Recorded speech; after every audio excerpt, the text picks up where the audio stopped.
So I'm Katie McGrath, and before I begin, I just wanted to give a shout out to Dr. Sarah McCaffrey from the Rocky Mountain Research Station. She's my funder, but she's also been a really great mentor. And then my advisor, Dr. Courtney Schultz, who's just been really awesome in helping me through my master's degree. So as Xander said, my thesis work is on building a prescribed fire program on the Colorado Front Range. And specifically, I'm doing a case study that looks at the role that landowner engagement has played in that. So if you happen to be at the AFE conference in November, I did a similar presentation to this, but since then I've had some time to further analyze my data. So that was preliminary results, and then this is just kind of extended to be more full results. Let me switch my slides. Okay. So my case study takes place on the Arapaho-Roosevelt National Forest. This is a map of Colorado here on the left, and that pink blob kind of in the north central area is the Arapaho-Roosevelt. The forest supervisor came from the southeast United States, where they have a really proactive prescribed fire program. And he kind of brought with him this vision of a holistic fire management program. So the leadership there is really focused on suppression when needed, but also this more proactive fuels management program. And we'll talk a little bit in the next couple slides about why they see social license as being a really important part of getting those projects implemented. So throughout this presentation, I'm going to kind of refer to prescribed fire and thinning jointly as forest restoration. And so right now there are a bunch of forest restoration projects that are being implemented on the Arapaho-Roosevelt National Forest. And it seems that the overarching goal of those is kind of to create this fire break if fire were to come in from the west, to protect a whole host of wildland-urban interface communities in the area.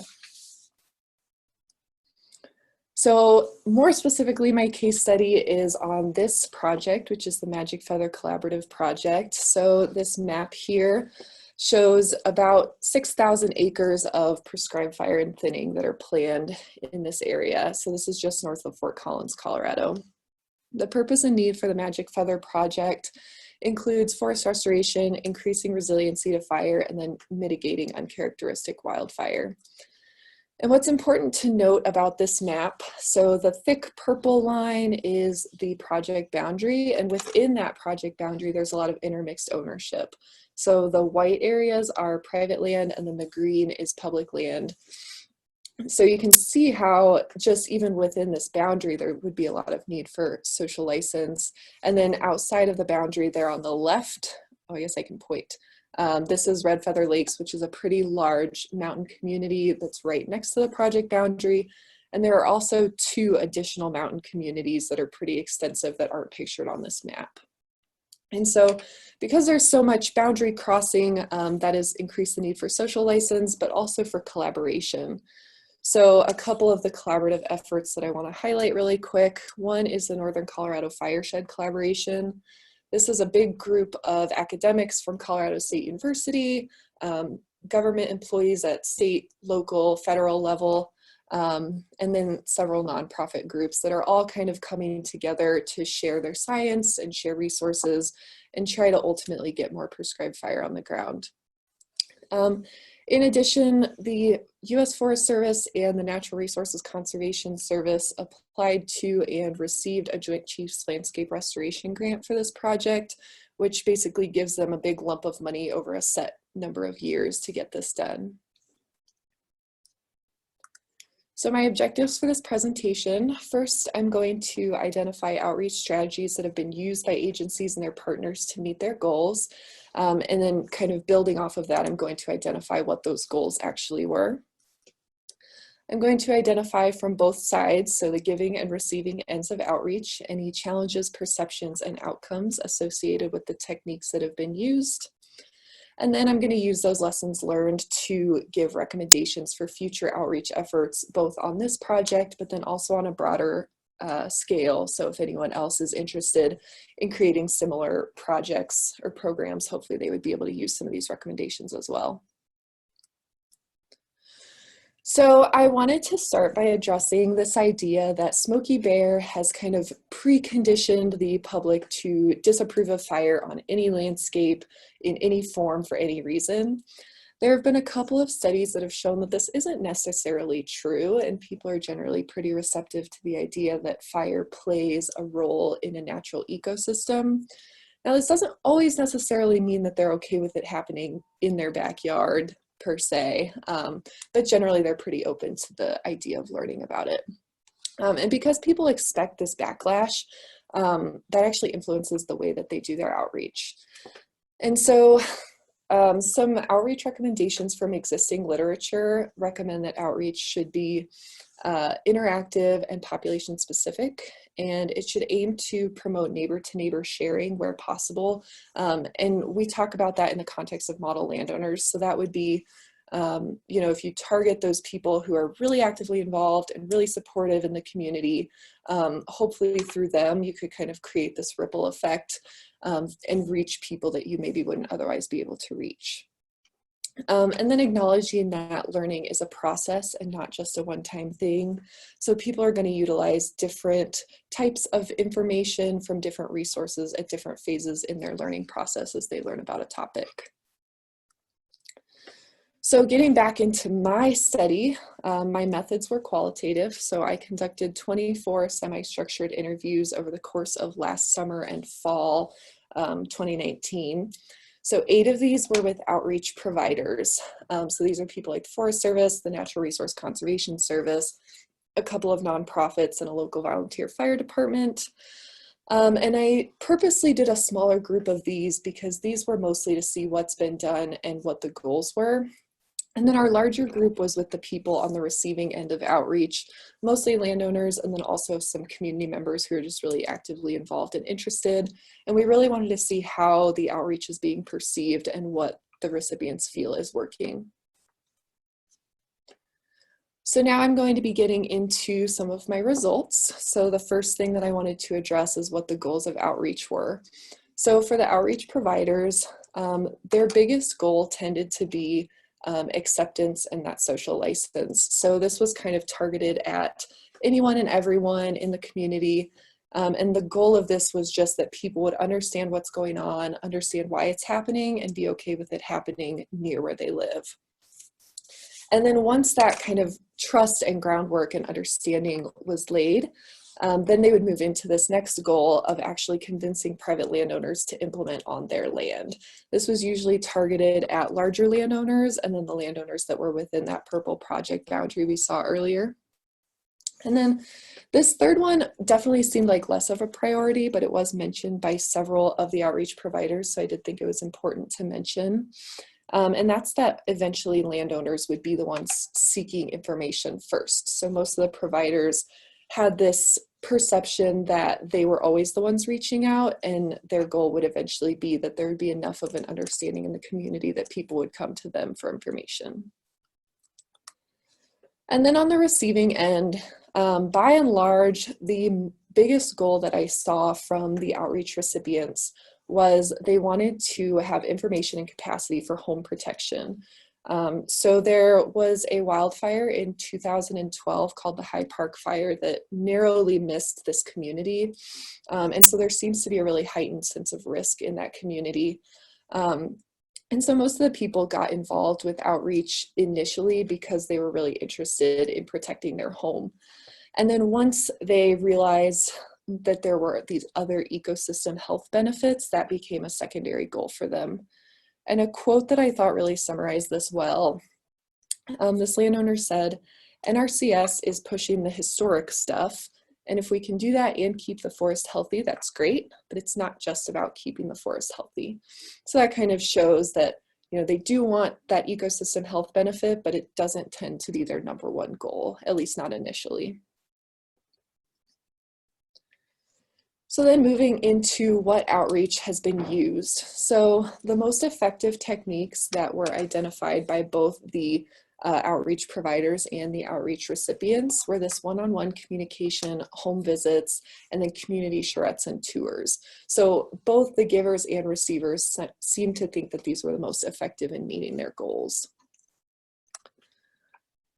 Presentations and email were kind of this interesting middle ground where they were really effective for certain things, but maybe less effective in other circumstances.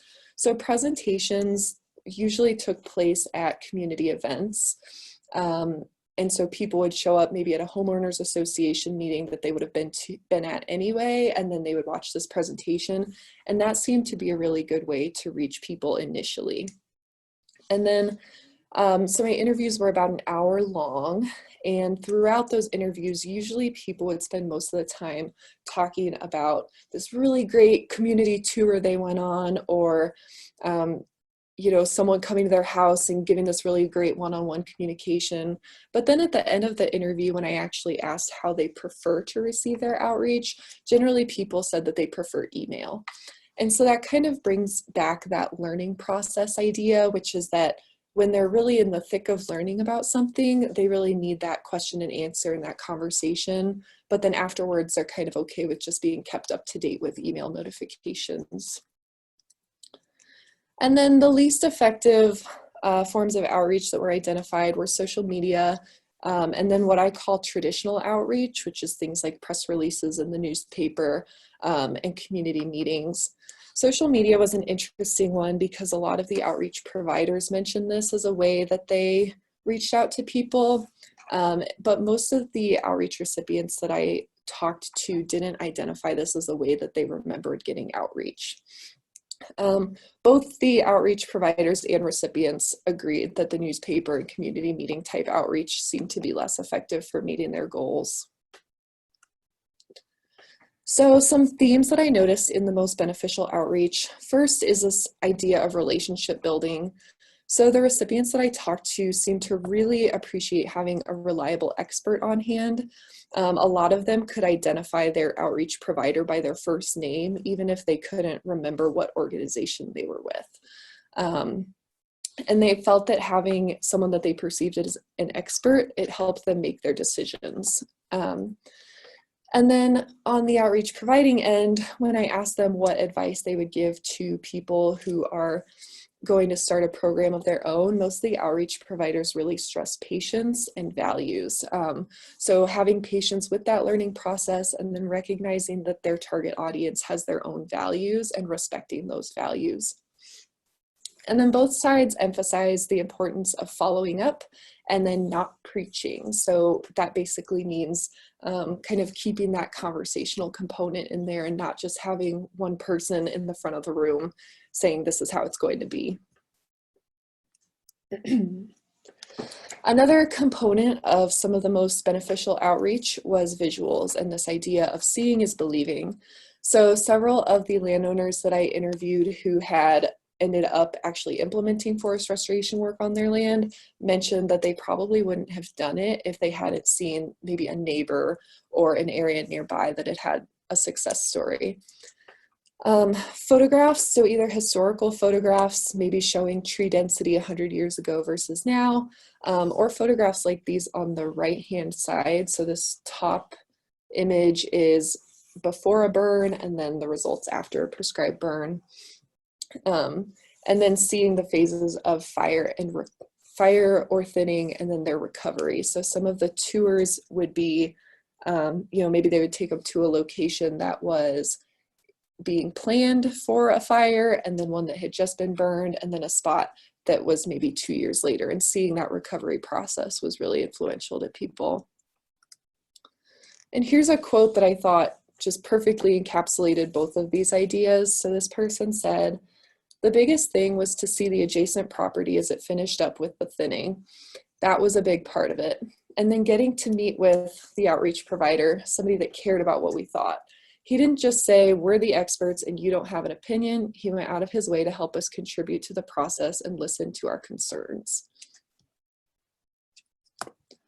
And finally, one more component of really beneficial outreach was providing logistical assistance. So in a thinning, this might be marking trees or helping with a forest inventory, and then also providing monetary and non-monetary assistance. So maybe a cost share program or bringing in crews to help with the labor. And another quote, this person said, I'm hoping that they will be able to help us with mitigation on a slightly larger scale than what we've been able to do here. They've got the resources to bring crews in, sawyers in, equipment in, and actually be able to work with us on a more personal one-on-one level to go with our basic plan for the future of our property. So then moving into objective number 2, I wanted to identify what challenges people have faced in both giving and receiving outreach. So the outreach provider's main challenges, one of the biggest ones that I heard was capacity and logistics. So I think in the prescribed fire world, we often hear that capacity and logistics pose a barrier to implementing prescribed fire on the ground, but this is specifically relating to outreach. So many of the outreach providers that I talked to said that in their ideal world, they would have one or a couple of people that are specifically dedicated to outreach. But for most of the organizations that I interviewed, this just wouldn't be possible with time and money constraints. And going along with that, scheduling was also a capacity problem. Because most of the outreach providers work regular 9-to-5 jobs and the target audience also works 9-to-5 jobs, that often resulted in some of the outreach providers taking time out of their weekends or in their evenings to put on some of these outreach events. Collaboration has seemed to help with this, particularly because different organizations can kind of hold their own different pieces. So for example, there's one local nonprofit on my case study that is really involved in putting on tours, but they're less involved with maybe email notifications, whereas the Forest Service comes in and does a whole bunch of email notifications. And so with each of these entities holding their own little piece, hopefully they can address each of those components of the learning process without one organization having to do it all. Perception of the organization was another challenge that a couple of people faced. So I put on here 2 examples that are kind of on opposite ends of the spectrum. So one person mentioned that their organization didn't have enough of a recognizable brand, so people didn't really know who they were or why they were providing the outreach. And then on the other hand, some of the government employees that I interviewed said that people had negative perceptions of the government. And so we've got people who either aren't recognized enough or people who are recognized in a negative light. And so that's kind of posed a challenge for some of the outreach providers. And then the response, or more accurately, the lack of response. So many of the outreach providers said that the only feedback they heard, or most of the feedback that they heard, was from this vocal minority. And so most of them did feel that it was the minority and that most of the people didn't feel that negative, but they just didn't really hear enough feedback to be sure. And then kind of adding on to that is the idea of preaching to the choir, which is that they felt like they were kind of reaching the same people over and over. And one kind of way to take advantage of that would be, if these are the model landowners, then maybe helping to facilitate them moving outward into the people that aren't showing up. Then on the receiving end, capacity was also a major issue for the landowners.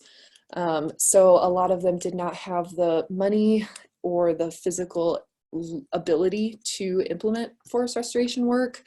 And then they also felt like they didn't have time and they didn't have the experience necessary to be able to implement work on their own. So a quote there, this person said, "I'm already quite aware of the fact that, number one, I can't just pick up a chainsaw on my own and start thinning the forest.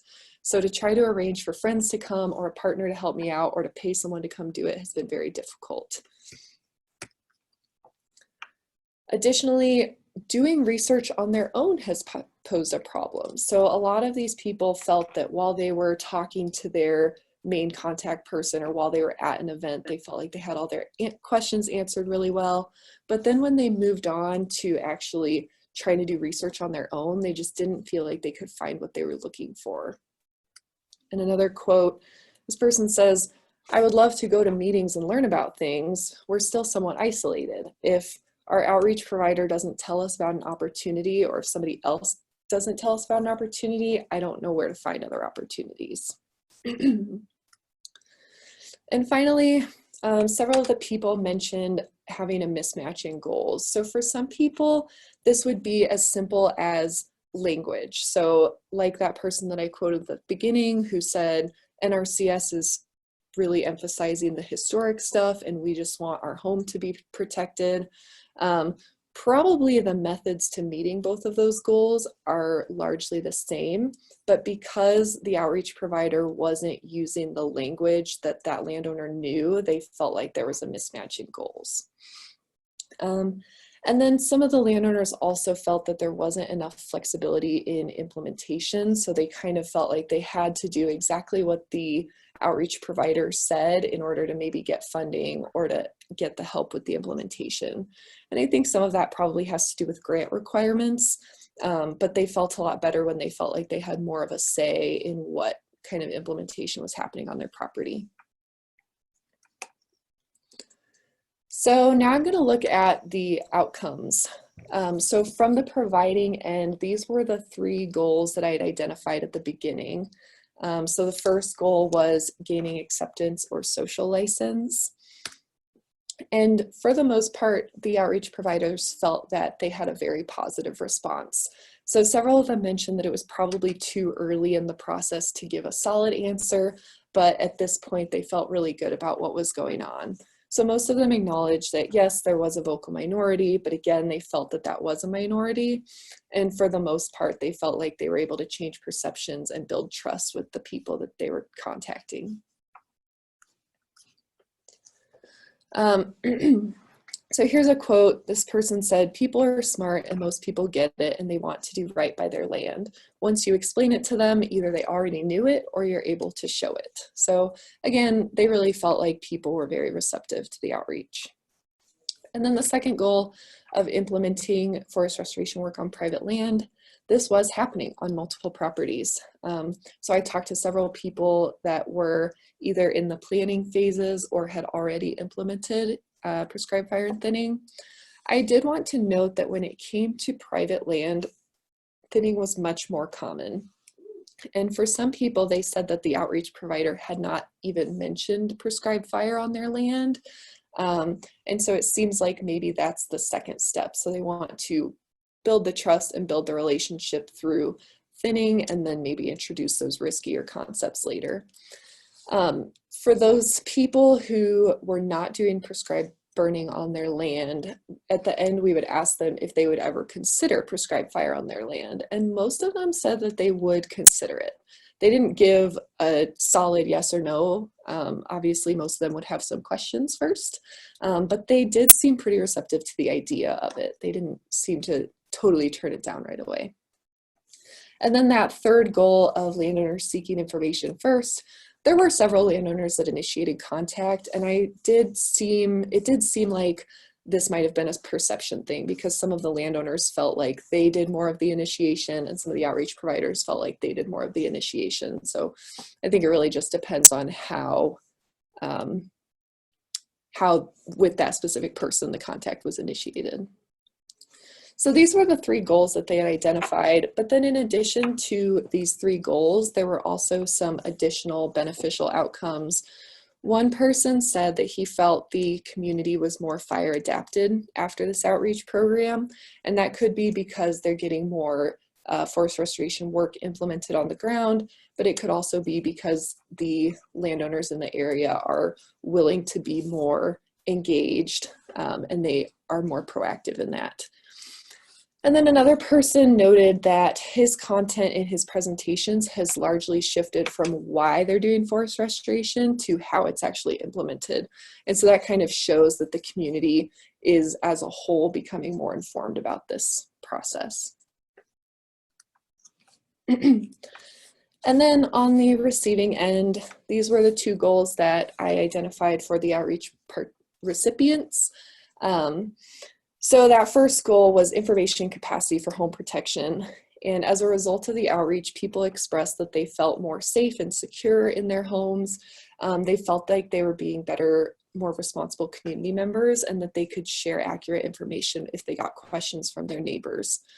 Most of the people that did implement work did receive funding to help them with that. And then the secondary goal of forest health. Again, lots of people did end up implementing, and they felt like that was contributing to creating a more healthy forest. And then they felt like they had a pretty strong knowledge and understanding of forest restoration after receiving outreach. This is a quote that I just thought was really cool and I wanted to share. This person said, "I actually hired spray people to come spray trees on my 35-acre property because I was worried about losing my favorite trees to beetles. Now, just a few years later, some of those trees are going to be cut down by me because the forest is too thick." That's called re-education. That's something I appreciated getting from this outreach. So I thought that just really demonstrated that people are pretty willing to relearn things that they already know. And part of that is having that expert knowledge. They really appreciate that. So going back to kind of the beginning of my presentation, these were the recommendations that I had identified from existing literature that really resonated with my study. So the interactive techniques did tend to be more perceived as being more effective. Population-specific outreach, so getting to know the values of the people that you're talking to. Facilitating neighbor-to-neighbor sharing could address that issue of preaching to the choir. And then acknowledging the learning process, so having all those different components of outreach that were being addressed to hopefully reach as many people as possible. In addition to those, I have identified a couple more recommendations. So the first one of these is matching goals. And again, even if that's just shifting up the language to better resonate with what the landowner is looking for. So maybe instead of calling it forest restoration, you call it home protection, and just getting them, you know, identifying what their goals are and then showing them how to meet that in language that they would like to hear. Providing logistical assistance. Several of the people that received funding for their implementation of projects said that they would not have implemented work if they hadn't gotten funding for it. So that was really useful for people. Collaboration and delegation of outreach responsibilities. So as I said, different entities are kind of each filling in their own piece of the puzzle. And that's helped with the capacity issue and also with the learning process. And then creating opportunities for feedback. This could be useful for the landowners because they could express what's working and maybe what's not working as well for them. And it's also very useful for the outreach providers to maybe not get so shut down by that vocal minority and then to improve their outreach in the future. So around October, I was just finishing up my first round of interviews, and a prescribed fire that was being put on by the Nature Conservancy up in my study area escaped, and it was declared a wildfire. And so the next step of my research is going to be to go back and do follow-up interviews with all of the people, hopefully, that I interviewed so far, and just see, you know, if their perceptions have changed, and to see if outreach is going to be kind of redeveloped around this fire. So a quote from an outreach provider, this was from way back last summer. This person had said, "When we're doing active prescribed burning, we have to develop that social license so that they're comfortable and that they are sharing some of that risk with us, knowing that, yeah, there's an elevated amount of risk when any fire is on the landscape." And so that next round of questions will really be to see if the outreach has prepared people for an event like this to happen and how outreach is going to evolve as a result of it. So if you're looking for my final findings, the goal is to publish those in a Forest Service practitioner report and then also in a peer-reviewed journal article. I plan to defend my thesis next semester, so probably around October, and then graduate in December. So hopefully those will be out sometime in that timeline. If you would like to see some of the existing practitioner papers from the Public Lands Policy Group, which is my lab group, I've got the link down at the bottom. And then I just wanted to give another shout out to my advisor and Sarah McCaffrey and all my interview participants, my lab members at the Public Lands Policy Group. Thank you so much for helping me out with this presentation. And thanks to the Southwest Fire Science Consortium for inviting me. And thanks to all of you for watching. Thank you so much, Katie. That was a great presentation. Really walked us through, you know, get a little insight into the methods without getting too deep. And like Zachary put in the chat window, it's nice to see some of what I know my organization is doing validated, and also some new ideas. So let's see, thinking about, we haven't had a lot of questions in the chat window yet, so this is a good time to type some in. We did have one come in to me directly around the escape prescribed fire, and I guess essentially I know there's a lot going on around that, not related to your research particularly, but from your research it's sort of a yet to be determined, but I think it'll be, it might even make sense to invite you back when you've had a chance to collect new interviews and analyze them, because I think that is a very unfortunate event, but we do need to learn from it. Yeah. They have some good insights into, you know, having that sort of pre and post information. Yeah, and I would love to share my results. Those will be in my eventual publications, but I could also come back and talk about those for sure. Yeah. So I guess one thing that I was sort of thinking about is looking at this particular community. It seemed like in a couple of places, you mentioned the importance of seeing other neighbors doing work and being able to go out and see what it looked like when it was finished, and that kind of direct experience for landowners. And it occurred to me, and maybe you covered this, so forgive me if I missed it, but it occurred to me that that's a little bit of kind of a tipping point issue where, you know, maybe in a community that hasn't had much outreach, or, you know, hasn't been high on the priority list for state forestry or something, a lot to show people.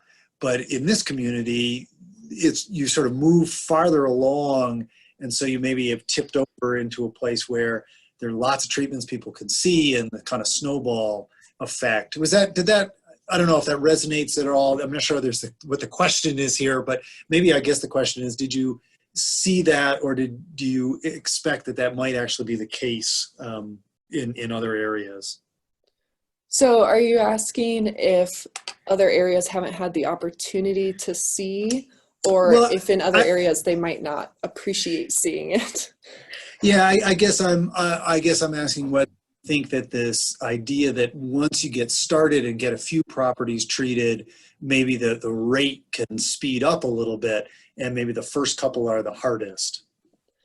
Yeah, and so in this particular study area, there were kind of a couple of really large properties that were kind of the starting point for that. And I think because they were so big, and several of them were right off the road, so even though there was only a couple of them, a whole lot of the community was able to see them. Does that answer your question? Yeah, no, that's actually a great point, that kind of influx. And I see Zachary has a question, but I'm going to jump to Mark's first. I think it's sort of related to that sort of influx and getting projects started. And Mark asks, or says, you mentioned that most people who implemented treatments had received logistic or financial support. And he's wondering who provided that, NRCS, U.S. Forest Service? Is it specific to the Joint Chiefs grant but not normally available? Yeah, I think for the most part it came from NRCS. That's what it seemed to be. I didn't go into a whole lot of detail about the funding sources, but I know that NRCS talked to a lot of the landowners. They did a lot of those home visits. Great. And then maybe we'll jump back to Zachary's comment. He said that they had an incident years ago with the Nature Conservancy Florida that impacted our local community. And they found that years of one-on-one neighbor interactions prior really helped establish trust in what we said and did post-fire, and that it's hard work and takes time. So it'll be interesting to see that your research in Northern Colorado sort of replicates that or not. Yeah, and I think based on existing studies, that's kind of what I would expect to see is that people who were already supportive are going to continue to be supportive. Yeah. I have just a personal question. I know we work here in Santa Fe on landowner outreach, et cetera. And you had some interesting notes on methods, that one-on-one connection being very important, but then things like newspapers, social media may be less effective. I guess it's always this struggle to cut through. There's so much information out there. And one of the things we've been thinking lately is that, different segments of society get their information from different places. And Yeah. was that, I don't know the demographics of the area you worked in, but was that something and maybe with it's a qualitative sort of small sample size, so maybe it's harder to extract, but maybe just anecdotally, did you feel like, that was fairly consistent through the area, or were there certain individuals or certain kinds of people who maybe went against some of those trends you mentioned? Yeah, so my study area was three pretty tight-knit communities where most of my participants came from. There were a couple of outreach providers who had worked in other places prior to working in this area, and they did mention that. So I know one person I talked to said that she works with like two main communities, and one of them really loves Facebook, and the other has probably never even heard of Facebook. So it's definitely it could be localized. My study group, the only social media that they really talked about was the Nextdoor app. And so that's something that through, I think, one-on-one communication and through just kind of trial and error, feeling it out, you could tailor your outreach to those different avenues. So I think definitely those differences will exist from place to place, but I don't think it's something that would be that would fundamentally change any of the recommendations that I've given here. Okay, great. So let's see, a couple comments have come in. Let's see, so Tom says he enjoyed the methodology talk and was wondering if you could comment on what happens with the scale of implementation that you're suggesting when the execution fails as badly as the Delator Ranch escape prescribed fire last year. And so I guess his question is around can the scale of implementation continue even with things like that escaped prescribed fire? I mean, we'll find out more in the next couple of months, but I would guess, yes, it will continue. I've been to some of the community meetings about the elk fire, and they're already in the planning of the next unit. So they're bouncing back pretty fast. I think a lot of that has to do with the collaborative efforts around here. All of the different groups that are involved are really supporting the Nature Conservancy, and they're all saying, this was bad. This was obviously not something that we ever want to happen again, but we also recognize that the work we're doing is really important and we're going to keep doing it. And hopefully, I think their idea is that if they continue to do that scale, then eventually more and more people are going to start to get on board with it. Great, thanks. And Anne had a question about air quality. And so she says, what has been interesting from an air quality perspective is the aspect of social license. From a practical point, acknowledging that, for example, smoke is an issue and being able to discuss it is a potential issue that's important for the public. But making sure a concern is addressed up front is most important. So I think that's a good kind of relevant to implementation as well. Yeah, definitely air quality and smoke is something that comes up a lot with the people that live in the community. And let's see, Mark had another comment about a escape prescribed burn by the Forest Service, and they resurveyed local residents and found just as much acceptance of fire as a tool, but significantly less trust in the ability of the Forest Service and the State Forestry Department to implement a burn safely and effectively. So maybe a slight differentiation, right, between the importance of fire and the agents. And then Mark goes on to say 15 years later, they still haven't burned very close to the buoy, although they're about ready to try again. So yeah, that's a really interesting point. So as I said, I've been going to a lot of those community meetings. And so generally, I think we hear that people don't like the federal government. But after this burn escaped, a lot of what I was hearing at those community meetings was that the federal government is the experts and that they should have been in charge. So that's kind of like an interesting, like, would they have felt that way if this hadn't happened? I mean, we can't, it's hard to know now, but I think that's an interesting comment on the role of the organization. Yep. And I think that, that is interesting. Mark Boyle just asked, do you find the theme of homeowners insurance costs becoming a topic when looking for identifying common goals? Yeah, insurance is something that has come up a couple of times. It's something, so one of the outreach providers actually said that they would love to see more research done on that. The homeowners haven't brought it up as much, I think, because the conversation just hasn't tended to go that way. But I do think that moving forward, that'll probably be a pretty big topic, especially if maybe mitigating could bring those insurance costs down. But I don't know a whole lot about that because it didn't come up a whole lot.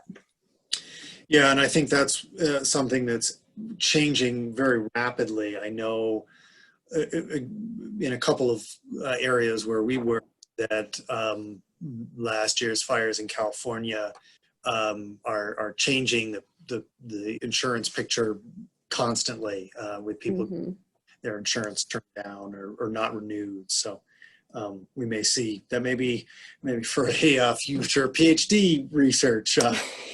Yeah, research someday. Good. Well, let's see. We might get another question or two, but I think we're just about ready to wrap up. And I really do appreciate everybody joining on. Please do. I think I said this at the beginning, but if anyone missed it, we're always looking for other webinar ideas and topics. And so if you've seen a good presentation or seeing a new article come out and you'd love to hear the authors present it, let me know. Xander@forestguild.org. Zach has a comment, and unless we see some others, this might be the last. Zachary says, that's such a huge opportunity issue. Perhaps the insurance companies can support FireWise or fire adapted community building codes. But what I've heard is that there still aren't enough house losses to wildfire to get them to move. Seems wrong. And yeah, I mean, we're diverging a little bit from today's research, but I've heard the same thing that, a hail storm can cause more losses than a wildfire. And there's also some interesting issues about insurance companies and the amount they're able to work together because there's some non-monopoly rules for their industry that are sometimes provide some barriers for them coming together to support something like FireWise. But maybe a good topic for a future conversation. Sure. So with that, Katie, I want to thank you again. Again, excellent presentation. I'm really glad that you're doing this research. I think it's a really important aspect. I think, we know how to do fuel treatments these days, but sometimes actually getting them done on the ground, the kind of thing you're talking about, is the hardest part. So I appreciate all the effort you've put in here. Yeah, thank you so much for inviting me. And thanks to everybody for joining on. I'm going to end the webinar, and we'll post the recording on the Southwest Fire Science Consortium website as soon as I can get to it. So have a great day, and I hope to see you on future webinars.